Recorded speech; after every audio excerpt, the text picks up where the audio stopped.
Early on December 16, 1944, three German armies of more than 200,000 men launch a surprise counterattack on the thinly held Allied line in the Ardennes forest. Their goal is to turn the tide of the war in Europe. The Battle of the Bulge sees a month of some of the bitterest fighting of the war before the Allies can stop the Germans. But could the outcome have been different?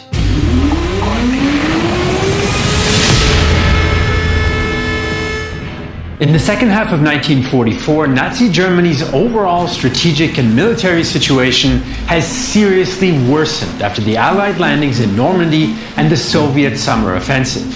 The liberation of so many occupied territories also means that German war industry has lost valuable resources. Reich Minister for Armament and Munition Albert Speer calculates in September 1944 that Germany only has enough resources for one more year of war. In the face of this catastrophic situation, a group of officers try to assassinate Adolf Hitler on July 20th, 1944, but he narrowly escapes. Hitler decides that in order to regain domestic control and the military initiative at the front, he has to launch a successful counterattack in the West. Meanwhile, the Western Allies are troubled by logistical problems after their quick advance through Western Europe. They decide to temporarily pause offensive operations and reorganize and resupply. On the Eastern Front, the Soviets crossed the German border for the first time in October, but the Germans managed to stop them. Now they're preparing a winter offensive to break through the German defenses in Poland. In Germany, radical measures and maximum mobilization of the population as part of the Total War program enabled the Nazi regime to build up its last new reserves in autumn. This is a last-ditch effort, but even so, German factories produced more tanks and guns in 1944 than ever before, in spite of Allied bombing. On the downside, from the German point of view, the morale and training level of the new units are usually low. Veteran instructor Günther Koschorek complains to his diary on October 9th. The rabble to be trained in our company consists of a mix of older East Europeans of German ethnic descent and naval personnel, who because of the shortage of ships are to be retrained as tank infantry. Manpower shortages mean the new German divisions have a low combat strength. Whereas the average US division has more than 13,000 men, the average German division in late 1944 is down to only 9,000. The equipment is mostly obsolete and inadequate, and the artillery uses a ragtag assortment of mostly Soviet-captured guns. Even though these desperation reserves are of low quality and the last that Germany has, for the moment they do give the Wehrmacht commanders the necessary breathing space to make concrete plans for Hitler's offensive. By September 1944, Hitler is determined to attack, and on the 16th, he discusses it with his generals for the very first time. He eventually decides in favor of a so-called big solution against the advice of most of his generals, who favor a more limited operation towards Aachen and Liège. Hitler's plan envisions a major operation through the Ardennes forest to cut off all Allied forces in Western Germany and the Netherlands and capture the important port city of Antwerp. The German planners choose the Ardennes not only because few American troops are stationed there, but also because the Wehrmacht has already managed to surprise the French with a successful breakthrough there back in 1940. Phase 1 of the operation is the crossing of the Meuse River, followed by a strike towards the north, leading to the capture of Antwerp. It's telling that the plans for the second phase of the attack remain very vague, and there are no plans whatsoever for the time after the German units seize the city. Hitler hopes that the offensive will break Allied morale and allow Germany to conclude a compromise peace with the British and Americans, after which all German forces can then be redeployed to the east. Most of his generals are skeptical about the operation. Gerd von Rundstedt writes of his doubts after the war. If we had reached the Meuse, we should have got down on our knees and thanked God, let alone try to reach Antwerp. Because the plan is made in a hurry, German Chief of Staff Alfred Jodl has no time to provide a proper analysis of American forces in the area, leading to a severe underestimation of enemy strength. And although many of the German units only have enough fuel for 30 or 40 kilometers, Jodl expects his armored spearheads to cross the almost 200 kilometers to the Meuse in a single day. This means they absolutely must capture Allied supply depots for the plan to have any chance. Another important factor in the German considerations is the weather. The success of the operation depends on bad weather, which would stop the Allies from using their crushing superiority in air power. 3 German armies take part in the attack. Sepp Dietrich's 6th SS Panzerarmee is the strongest, with all the remaining SS Panzer divisions, 500 tanks and more than 1,000 guns. It is to cross the Meuse and take Antwerp. Hasso von Manteuffel commands the 5th Panzerarmee with 400 tanks, and he has orders to establish a front line around Brussels. Finally, Erich Brandenberger's 7th Army will take on the southern sector. His army is by far the weakest of the 3, being mostly unmotorized and without any tanks. Its task is to advance into Luxembourg and southern Belgium and set up defenses to prepare for the expected counterattack from George Patton's 3rd US Army. The weakness of the 7th Army is a flaw in the plan because it means that the left flank of the entire operation is vulnerable from the very start. A defeat here runs the risk of undoing all the potential successes further north. German commanders know this, but they don't have the necessary reserves to alleviate the risk. In total, the Wehrmacht assembles more than 200,000 men in 29 divisions, 9 of which are panzer divisions. But even the Wehrmacht's own internal assessments admit that most of these divisions have a low combat readiness. Opposing the German strike force are the US 1st Army's 5th Corps under Leonard Gero and the US 3rd Army's 8th Corps under Troy Middleton. Allied forces in the region are facing problems of their own.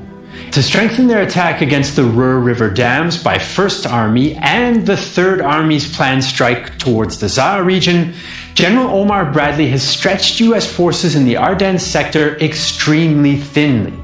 Another issue is that the troops in the Ardennes include many cavalry groups, light and flexible formations ideally suited to pursue a fleeing enemy, but less capable in static defense or battles in forests.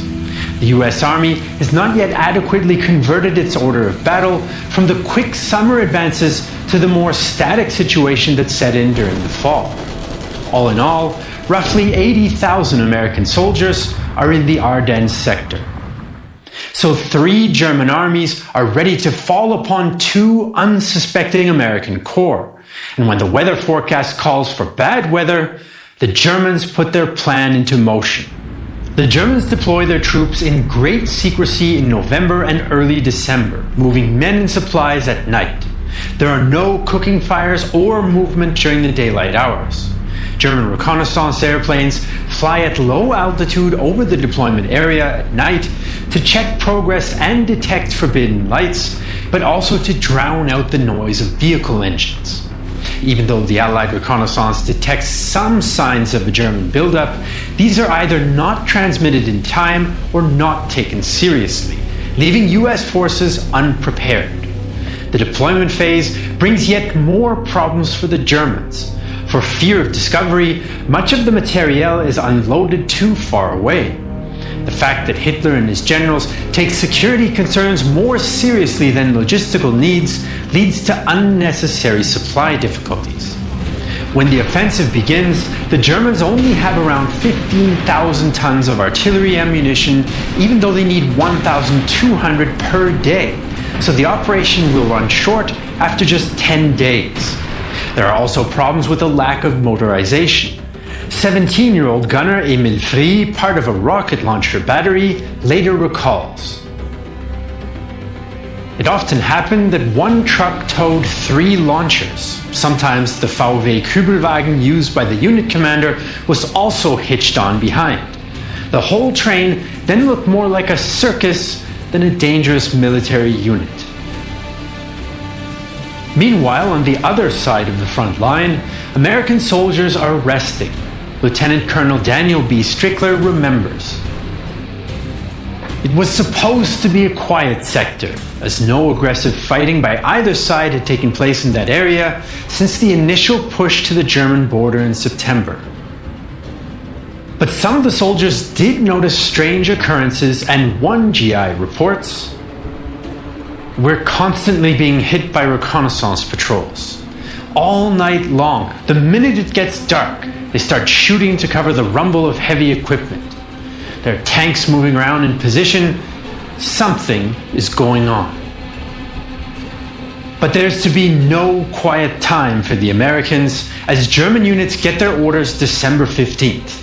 Friedrich Schmeschke, a 17-year-old former Navy soldier, remembers that night.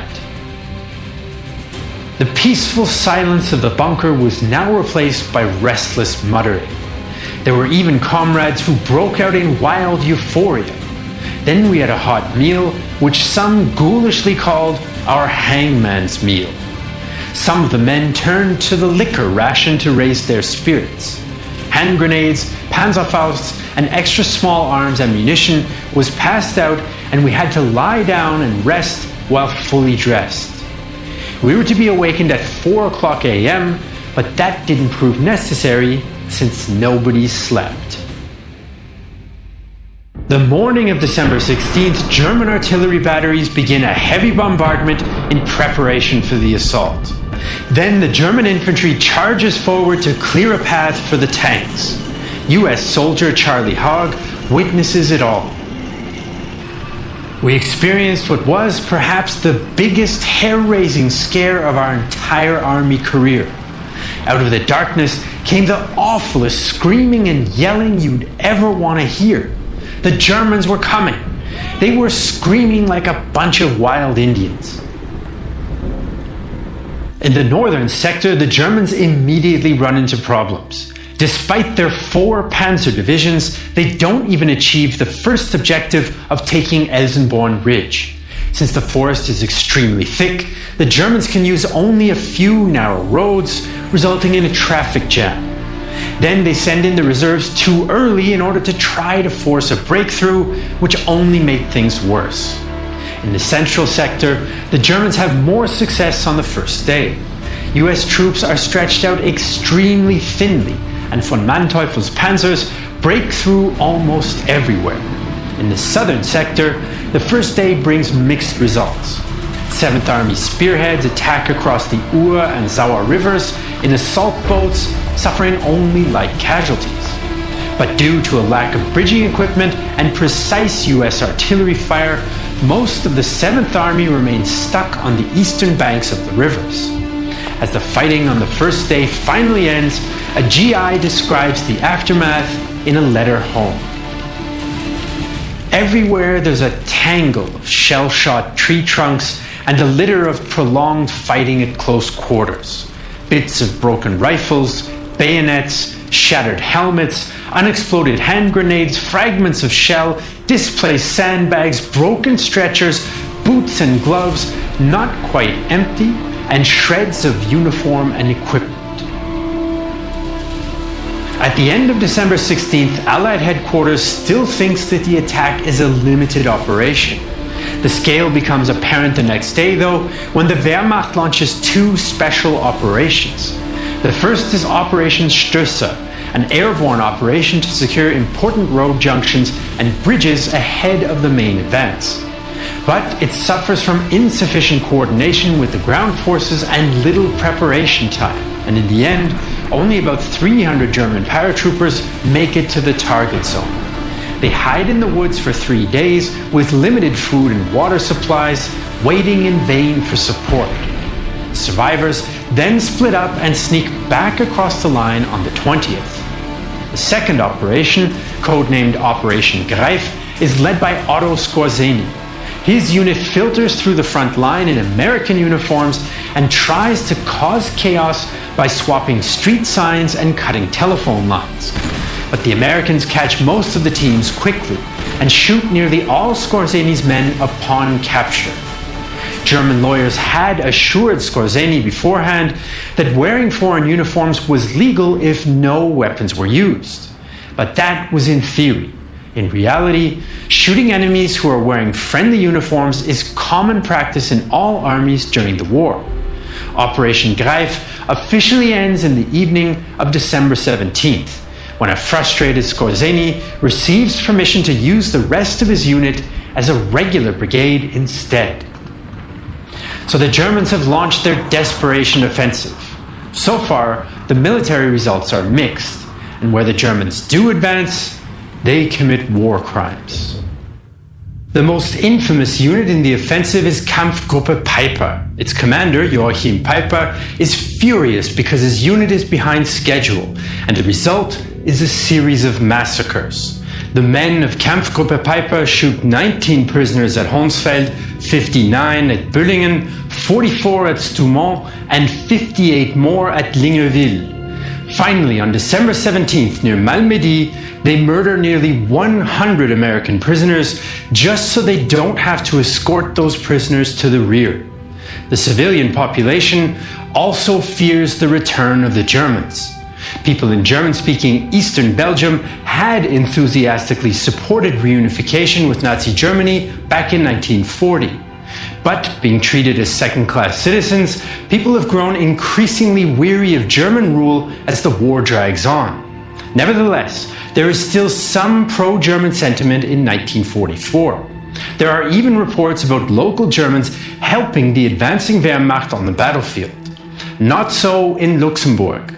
The discontent with German occupation explodes when the Germans introduce conscription and forced labor in 1942. By 1944, many Luxembourgers have joined the resistance and, using their German language skills, gather information which they then pass on to the Americans. In French-speaking Belgium, the people wholeheartedly welcomed the Allies in September 1944. As vengeful members of the German security services return in December, many families flee to the west. With Belgian refugees on the move, Allied commanders hold a crisis meeting on December 20th. They decide to transfer American forces north of the German breakthrough to British control under Field Marshal Bernard Montgomery's 21st Army Group. US 12th Army Group Commander Omar Bradley is extremely frustrated, but grudgingly accepts his orders. Overall, the change allows the Allies to get reinforcements to the battlefield faster and more efficiently. Within a week, 250,000 American soldiers and some British units from 30 Corps arrive in the threatened sector.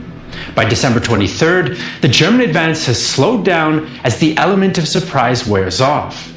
The Wehrmacht lacks the logistics and the motorization to carry enough materiel forward on lengthening supply lines. German propaganda film shows a disproportionate number of tanks to mask this problem, but in the Ardennes, their army uses 40 times as many horses as it does tanks.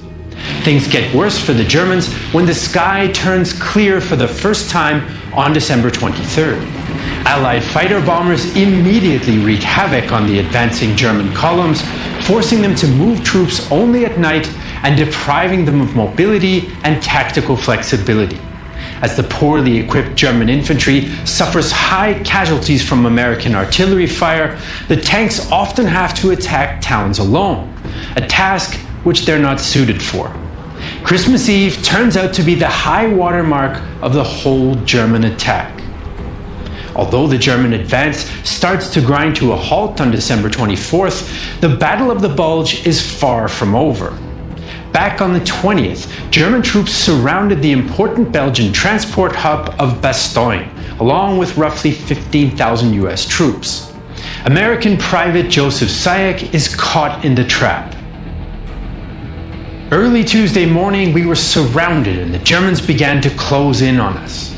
As the day rolled on, the enemy showered us with mortar, artillery, and machine gun fire.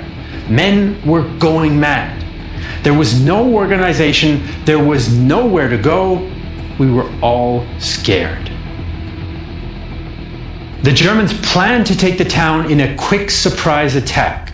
But this fails since US command also realizes its strategic importance, and they immediately activate the 101st Airborne Division, evidence of US tactical flexibility. The orders go out on December 17th, and within 2 days, more than 3,000 trucks bring 12,000 US troops and supplies to Bastogne. The Germans' first probing attacks on the town fail, so they make the fateful decision to split up. While two panzer divisions continue their advance to the west, the 26th Volksgrenadier Division stays behind to continue the siege. Panzerlehr Division Commander Fritz Bayerlein regrets this move after the war.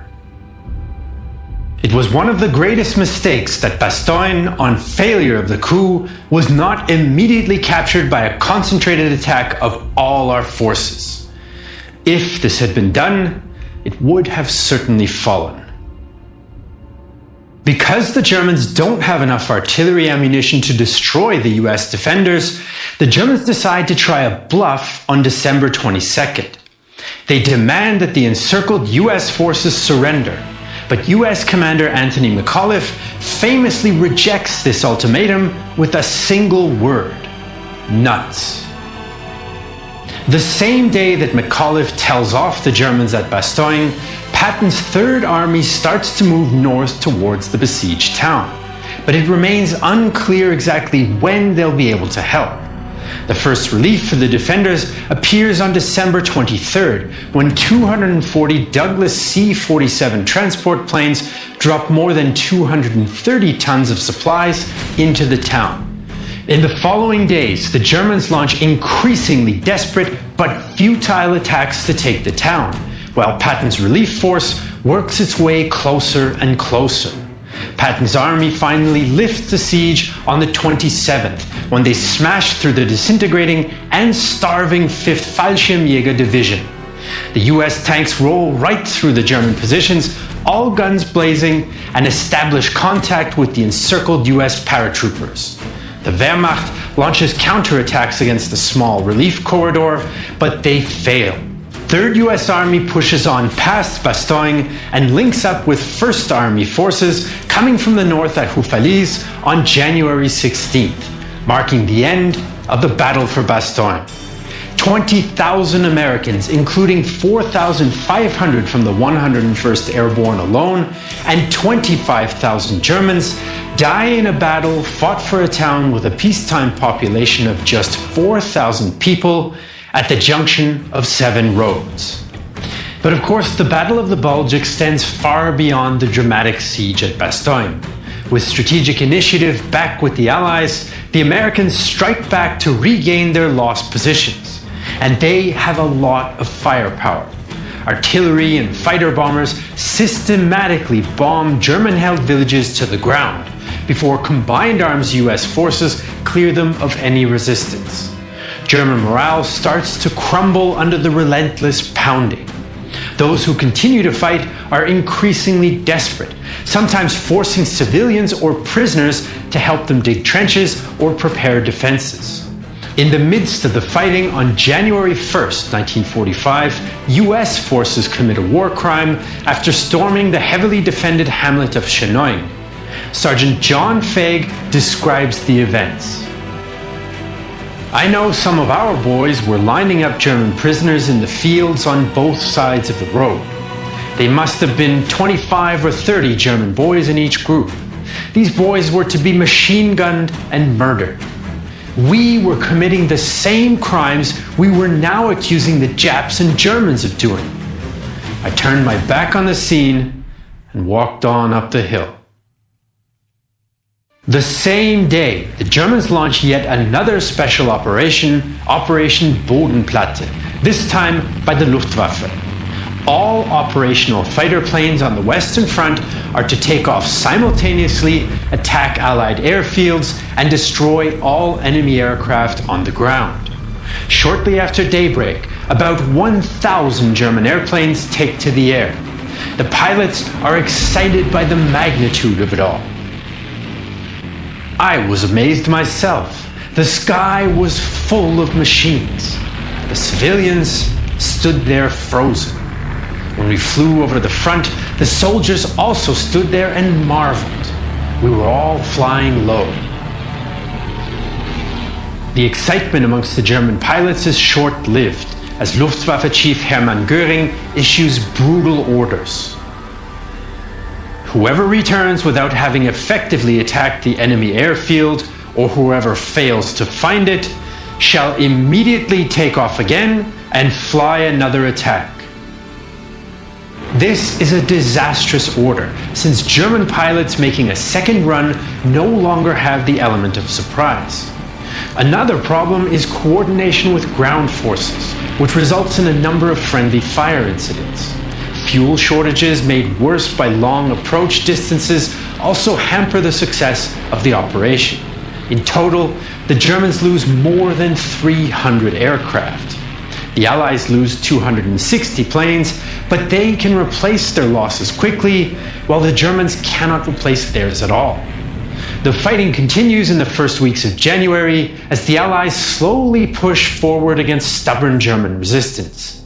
The Germans finally acknowledge their defeat on January 10th, when German High Command pulls 3 panzer divisions out of the front line to send them east to Hungary. Starting on the 12th, when the Red Army launches its winter offensive on the Vistula River, Wehrmacht forces in the Ardennes are weakened even further. The Germans divert all available reserves to the east, which stabilizes just 70 kilometers from Berlin when the Soviets outrun their supply lines. From now on, the remaining German forces in the Bulge are reduced to rearguard actions alone. On January 28th, the US Army officially declares the Battle of the Bulge to be over. The Ardennes campaign cost the Americans about 8,600 dead, 21,000 missing, and 47,000 wounded, plus 20,000 cases of non-battle casualties like frostbite and trench foot. The Germans lose about 15,500 men killed, 27,500 missing or captured, and 42,000 wounded. More than 2,500 Belgian and 500 Luxembourg civilians also perish. Most are shot by pillaging German soldiers or by the German security services, but about 1,000 die as a consequence of Allied air raids on German-held villages. The towns and villages of the region are devastated, and it takes years to rebuild the infrastructure, recover the bodies of the fallen soldiers, and clear unexploded ordnance.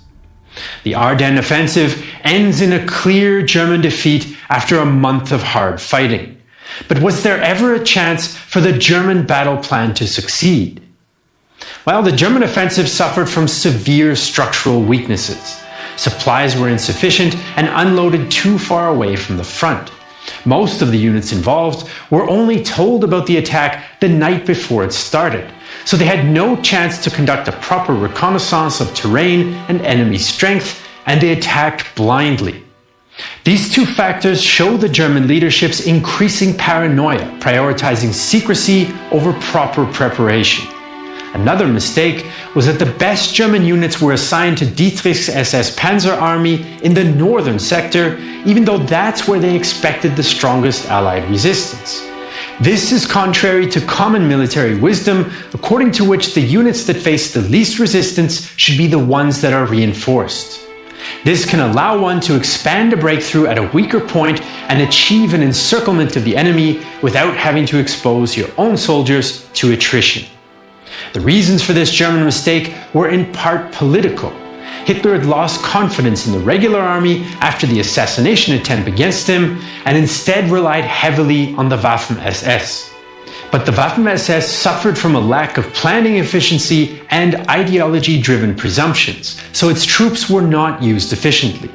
But even if the Waffen-SS units had fought smarter, the success of the operation also relied on factors that were out of German control, like bad weather and capturing enemy fuel depots. It remains unclear how the Germans planned to outmaneuver the Americans to reach the depots before them, despite being far less motorized. By late 1944, the German army was no match for its enemies. It was mostly last-ditch levies equipped with outdated weaponry and lacking logistics. It could not stand a prolonged offensive, since the German war industry was running out of resources and could not supply the German army with the materiel needed to replace its own losses. One of the most decisive factors was the complete Allied air superiority once the weather cleared, which cut German supply lines and logistical hubs and provided fire support for Allied ground troops. Hitler's political objectives for the offensive were also doomed to fail. There could be no compromise peace with the Western Allies, since they'd already agreed with the Soviets on a post-war plan for Germany and not to sign a separate peace. Given all these factors, the German offensive was doomed from the start and never had a chance of success. The Battle of the Bulge was a total German defeat on the tactical and the strategic and the political levels. The Nazis severely underestimated both American strength and will to fight, and overestimated the Wehrmacht's capabilities. The Ardennes offensive and the waste of Germany's last reserves only ensured that the war would drag on for a little longer and quicken the Red Army's advance on Berlin. After the Battle of the Bulge, the Western Allies regroup and strike into the industrial heartland of Germany in February and March 1945, in the last set-piece battle on the Western Front of World War II, the Rhineland Campaign. In the Battle for the Rhine, a combined British and American force would fight their way across the German border towards the mighty Rhine River. To cross this last big natural obstacle before the German heartland, the Allies combined a huge amphibious crossing with the biggest single-day airborne operation of the entire war.